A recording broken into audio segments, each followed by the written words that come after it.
Hace unas semanas salió a la luz una noticia en la que la SEPAR, es decir, la Sociedad Española de Neumología y Cirugía Torácica, hacía una demanda al gobierno que llevaba pidiendo mucho tiempo: la prohibición de vapear y fumar en espacios abiertos. Sí, has oído bien.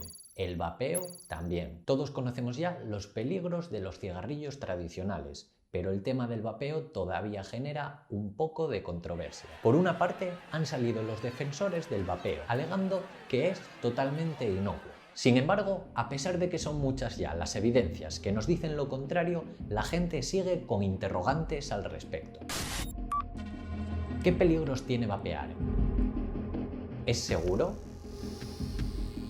¿Vapear sin nicotina tiene peligros? ¿Qué compuestos contienen los cigarrillos electrónicos? ¿Es mejor vapear que fumar?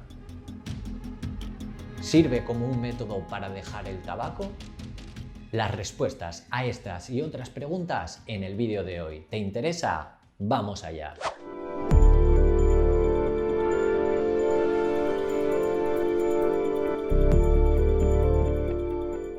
Los cigarrillos electrónicos han venido pegando fuerte los últimos años, convirtiéndose en un instrumento con un uso muy extendido en todo el mundo. De hecho, en nuestro país, la mitad de los estudiantes de entre 14 a 18 años reconocen que lo han probado al menos una vez. Tres son las principales razones de su consumo. La primera, como sustituto del tabaco. La segunda, porque es mejor para la salud que este último. Y la tercera, porque es simplemente una moda. Son muchas las personas que creen que por no haber una combustión de una hoja o un papel es una buena alternativa para poder fumar sin fumar. Quizás tú seas una de ellas. ¿Pero qué tan cierto es esto? Los datos que nos llegan cada día contradicen estas creencias. A mediados de 2019 en Estados Unidos se reportó un brote de más de 2.000 pacientes hospitalizados por problemas en las vías respiratorias. Al cuadro clínico que presentaban estos pacientes se le denominó EVALI, por sus siglas en inglés, E-Cigarette or Vaping Use Associated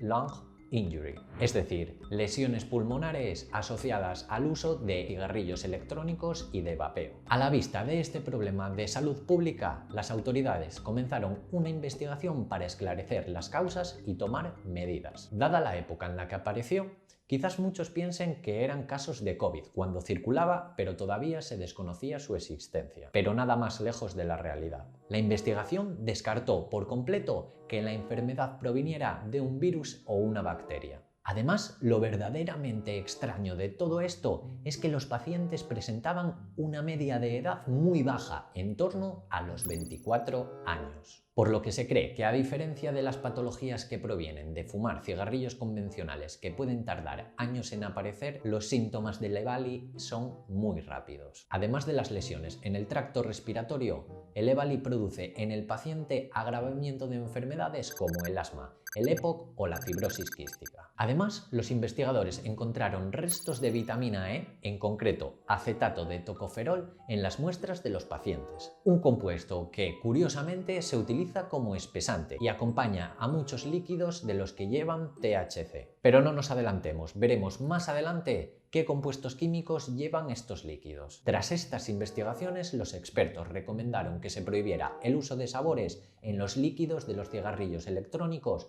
en diversos estados de los Estados Unidos. A pesar de que el vapeo es relativamente moderno, poco a poco vamos conociendo con evidencias lo que muchos ya sospechaban desde hace tiempo. En realidad, todo comenzó en Pensilvania, en el año 1963, donde Herbert Gilbert, un fumador de cigarrillos y chatarrero, inventó el vaping. El dispositivo de Gilbert, muy parecido a los modernos cigarrillos electrónicos, funcionaba con pilas y vaporizaba un líquido para su inhalación. El propio Gilbert era consciente de los peligros del tabaco y estaba convencido de que su instrumento podría salvar a la gente de los efectos nocivos del tabaco, ya que no contenía nicotina. Gilbert era un adelantado a su época. Por desgracia para él, su dispositivo nunca llegó a producirse en masa. En aquellos años, los cigarrillos eran muy comunes y aceptados por la sociedad, pudiendo fumar tranquilamente en espacios públicos sin ningún problema, por lo que todavía no existía un mercado para una alternativa saludable al tabaco. In a repeated national survey, doctors in all branches of medicine, doctors in all parts of the country were asked, "What cigarette do you smoke, doctor?" Once again, the brand named most was Camel. Yes, according to this repeated nationwide survey, more doctors smoke Camels than any other cigarette. Why not change to Camels for the next 30 days? Y atento a lo que voy a decirte ahora. Realmente el término vapeador surge como una engañosa estrategia de marketing para rehuir del término cigarrillo electrónico, que podría asociarse a los cigarrillos tradicionales, además de tratar de ligarlo con el vapor de agua. De esta forma se trata de dar a entender que son inocuos o más saludables que el tabaco, pero lo cierto es que de los cigarrillos electrónicos o mal llamados vapeadores no sale vapor, lo que salen son aerosoles. Para que no te engañen con esto es necesario que conozcas las diferencias. Vamos por partes. Se conoce como vapor a un fluido gaseoso cuya temperatura está por debajo del punto de ebullición. En el agua, por ejemplo, la temperatura a la que pasa de líquido a gas o punto de ebullición son los 100 grados centígrados. Cuando calientas una olla llena de agua y comienza a hervir, o sea, a generar burbujas de gas, es que ha llegado a ese punto. Apagas el fuego y sin un aporte de calor, la temperatura comienza a bajar. Sin embargo, el gas continúa saliendo del líquido por un largo tiempo. Esto es el vapor. Los aerosoles, por el contrario, son una suspensión de partículas diminutas de entre 100 a 160 nanómetros de sólidos o líquidos. Vamos, lo que viene siendo un spray. Es como si dividiéramos el líquido en millones de pequeñas gotitas sin cambiar su estado de agregación. Es decir, que continúa siendo líquido. Así que de vapor tiene poco. El problema de algunos aerosoles es que debido a su pequeño tamaño podrían adherirse mucho más a las vías respiratorias, provocando el mismo daño o incluso un daño mayor.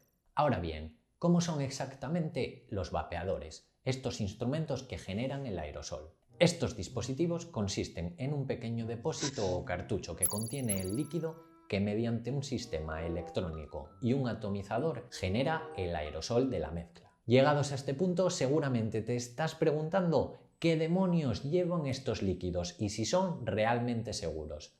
Presta atención. Principalmente los líquidos utilizados en los cigarrillos electrónicos llevan disolventes orgánicos como glicerina y propilenglicol y en ocasiones se les añade también nicotina. Es cierto que a veces se usan aceites que pueden contener algún tipo de droga o incluso otras personas le echan directamente marihuana al cigarro electrónico. Pero hoy vamos a centrarnos en los líquidos convencionales que no contienen ningún tipo de droga ilegal. De todas formas, si tienen curiosidad por lo que pueden hacer otras drogas en el organismo, pueden ojear el resto de vídeos que tenemos en el canal. Como les iba diciendo, la glicerina y el propilenglicol son unos compuestos muy utilizados en la fabricación de cosméticos, jabones e incluso jarabes, pero la inhalación tras su combustión puede llegar a ser verdaderamente peligrosa.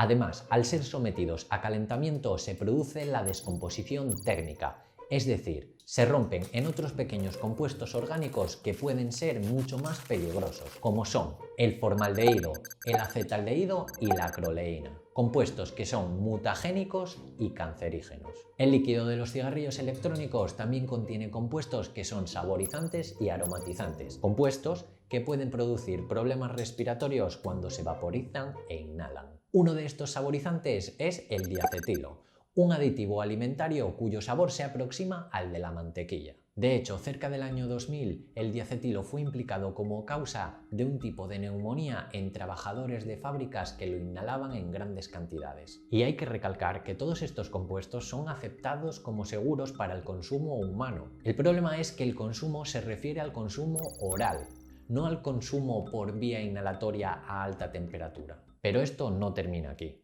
Además, los aerosoles de los cigarrillos electrónicos contienen metales como zinc, cromo, antimonio, arsénico y todos estos de aquí también. Muchos de ellos son metales pesados y no quiere decir que te estén llamando todo el día.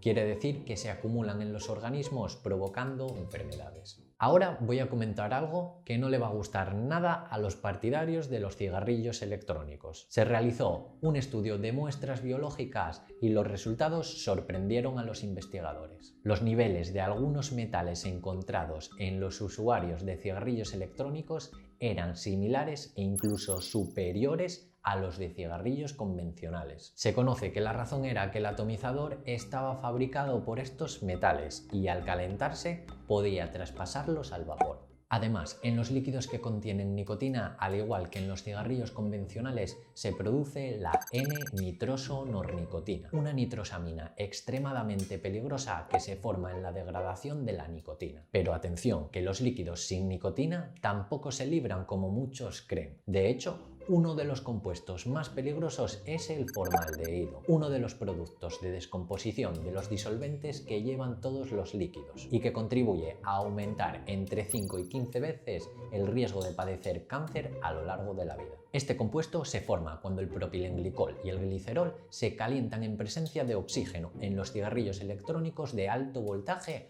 por encima de los 5 voltios. De hecho, hay estudios científicos que han comprobado que se forma 5 veces más formaldehído en los cigarrillos electrónicos que en los convencionales. Pero quiero aclarar una cosa, no estoy diciendo ni que sean mejores ni peores, solo estoy diciendo que ambos tienen cosas muy perjudiciales, que no todo era tan bonito como nos lo pintaban. Una vez más, hemos sido engañados. Además, a pesar de todas las personas que consideran el vapeo como un método efectivo para dejar de fumar, la realidad es que no existe ninguna evidencia científica al respecto. De hecho, como hemos visto en capítulos anteriores, la dependencia psicológica nunca decaerá si no terminamos con el hábito de llevarnos el cigarrillo a la boca.